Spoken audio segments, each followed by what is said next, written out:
সম্মানিত ইংরেজি শিক্ষার্থীবৃন্দ, আসসালামু আলাইকুম। আমরা প্রেজেন্ট ইনডেফিনিট টেন্স নিয়ে আলোচনা করছিলাম। এর প্রথম পর্ব আমরা এর আগে দেখিয়েছি। সে পর্বে আলোচনা ছিল শুধুমাত্র হ্যাঁবাচক বাক্য নিয়ে, অর্থাৎ অ্যাফার্মেটিভ সেন্টেন্স। আজকে আমরা প্রেজেন্ট ইনডেফিনিট টেন্সের পার্ট 2 নিয়ে হাজির হয়েছি। নেগেটিভ এবং ইন্টারোগেটিভ, নাবাচক এবং প্রশ্নবোধক বাক্য নিয়ে আজকে আলোচনা করব। আগের পর্বের মতো আমরা এই বাক্যগুলোকে দুভাবে দেখাবো। একটা হচ্ছে অ্যাম ইজ আর যোগে, আর একটা অ্যাম ইজ আর ছাড়া শুধুমাত্র ভার্ব যোগে।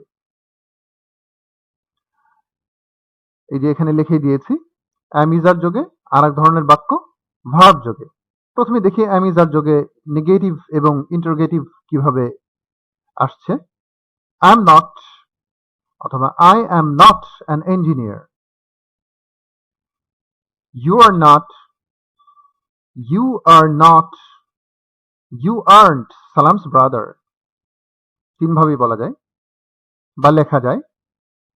She is not, she is not, she isn't good at maths. সে অঙ্কে ভালো নয় বা মেয়েটি অঙ্কে ভালো নয়। তো দেখুন, আমরা এক একটা বাক্যকে মোটামুটি 2 বা 3 ফরম্যাটে বলছি। আয়ের ক্ষেত্রে 2 ফরম্যাট, ইউ বা হি সি এর ক্ষেত্রে 3টা ফরম্যাট বা 3 ধরনে আমরা নাবোধক বাক্যগুলো বলছি। এর মধ্যে প্রথম 2 ফরম্যাটটাই বেশি ব্যবহারের চেষ্টা করবেন আপনারা। তার মধ্যে প্রথম ফরম্যাটটা অর্থাৎ I am not, you are not, she is not apostrophe দিয়ে যে অংশটুকু, এটা হচ্ছে স্পোকেন ইংলিশের জন্য।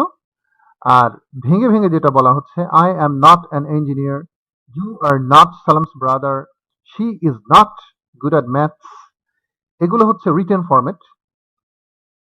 তবে যারা মোটামুটি ভালো ইংরেজি জানেন বা লিখতে পারেন, তারা অনেক সময় রিটেন ফর্মে I am not, you are not, she is not অর্থাৎ প্রথম ফরম্যাটটা ব্যবহার করেন। তো আমরাও ধীরে ধীরে আস্তে আস্তে শিখে নেব এইভাবে। আসুন পরের অংশে চলে যাই, প্রশ্নবোধক অংশে। Are you from Bogura? তুমি কি বগুড়ার লোক? Aren't you from Bogura? তুমি কি বগুড়ার লোক নাও? এটা হচ্ছে negative interrogative. Isn't your brother a doctor? তোমার ভাই কি ডাক্তার নন? দেখুন, এখানেও আবার একটা বিষয় লক্ষ্য করার মতো আছে। এই বাক্যগুলোকে অনেক গ্রামার বইয়ে, আমাদের দেশের অনেক গ্রামার বইয়েই এইভাবে লেখা হয়, is your brother not a doctor, অথবা are you not from Bogura. এটাও ব্যাকরণগতভাবে তো সঠিক, কিন্তু বাস্তবে চলে না খুব একটা। ইংরেজরাও খুব একটা বেশি ব্যবহার করে না। রিটেন বলেন বা স্পোকেন বলেন, উভয় ক্ষেত্রেই এই ফরম্যাটটাই বেশি ব্যবহৃত হয়, আর্নট ইউ ফ্রম বগুড়া অথবা isn't your brother a doctor. এই জন্য কিন্তু আমরা 2 ফরম্যাটটা উদাহরণে দেখাইনি, অবলিক দিয়ে আমরা দেখাইনি, শুধু একটা ফরম্যাটই দেখিয়েছি, কারণ একটাই ব্যবহৃত হয় নেগেটিভ ইন্টারোগেটিভ এর ক্ষেত্রে। তো আমরাও একটা ফরম্যাটই ব্যবহার করার চেষ্টা করব। এরপরে আসুন, এম ইজ আর পর্ব শেষ হলো। ভার্ব যোগে এবার নেগেটিভ এবং ইন্টারোগেটিভ সেন্টেন্সগুলো আমরা দেখে নিই। I don't অথবা I do not like smoking. Do you like it? I think you don't like it either.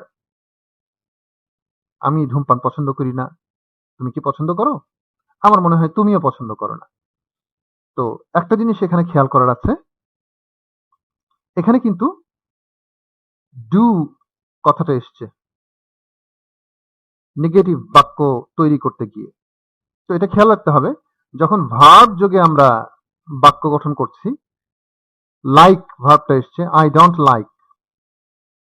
মূল অ্যাফার্মেটিভ সেন্টেন্স হচ্ছে আই লাইক, নেগেটিভ করতে গিয়ে হচ্ছে আই ডোন্ট বা ডু নট লাইক। প্রশ্নবোধক বাক্য তৈরি করতেও ওই দুটা প্রয়োজন হচ্ছে, do you like it? I think you don't like it either. এখানেও don't শব্দটা প্রয়োজন হচ্ছে। যখন ভার্ব আসছে তখন do বা don't বা এরপরে আমরা দেখব doesn't ও প্রয়োজন হবে। am is আর যোগে নেগেটিভ বা ইন্টারোগেটিভ ব্যবহার করতে do বা does লাগে না। do বা does এর প্রয়োজন হয় শুধুমাত্র ভার্ব যোগে বাক্য গঠন করতে, নেগেটিভ এবং ইন্টারোগেটিভ বাক্য গঠন করতে।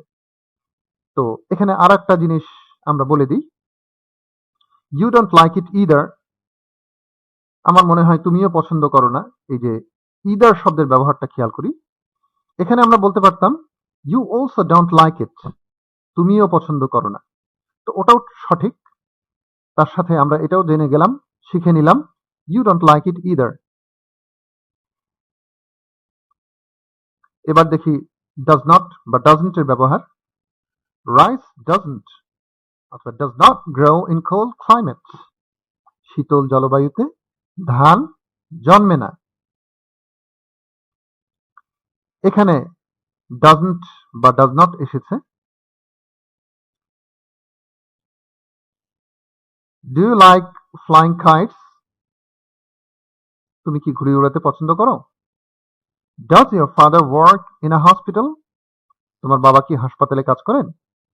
তো এবার আমরা একটু বুঝে নেই যে কোথায় ডু হচ্ছে, কোথায় ডাজ হচ্ছে।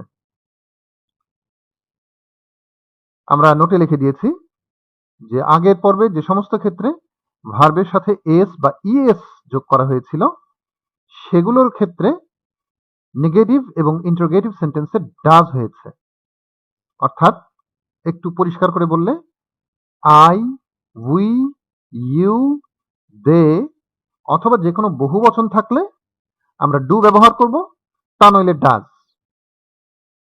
এই কথাটা মাথায় রাখলে ডু এবং ডাজের ব্যবহারটা সহজ হয়ে ওঠে। তো আর একটা কথা এখানে লিখে দিয়েছি আমরা, সেটা হচ্ছে এই ডু বা ডাজের ব্যবহার বলুন বা এস বা ইএস এর ব্যবহার বলুন অ্যাফার্মেটিভ সেন্টেন্সের ক্ষেত্রে, এটা এই পর্বেই আমরা মোটামুটি পরিষ্কার করে নেওয়ার চেষ্টা করি, বুঝটা পরিষ্কার করে ফেলি, কনসেপ্টটা ক্লিয়ার করে ফেলি।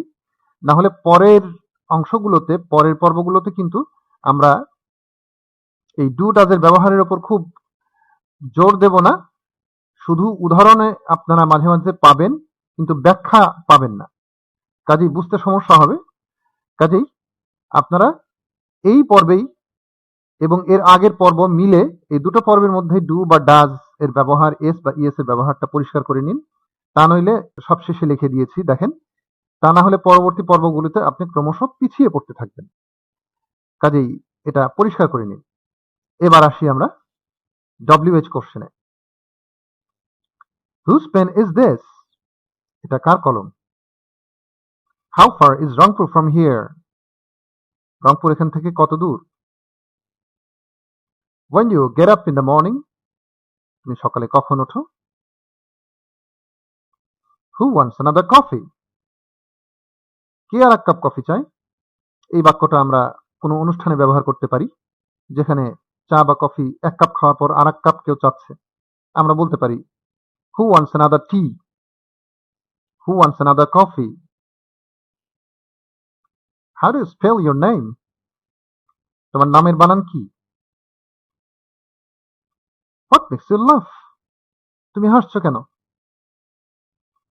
Who অথবা whom does he like, সে কাকে পছন্দ করে? এখানেও একটা ব্যাপার খেয়াল করার আছে, সাধারণত রিটেন ফরম্যাটে আমাদের দেশের বেশিরভাগ বইয়ে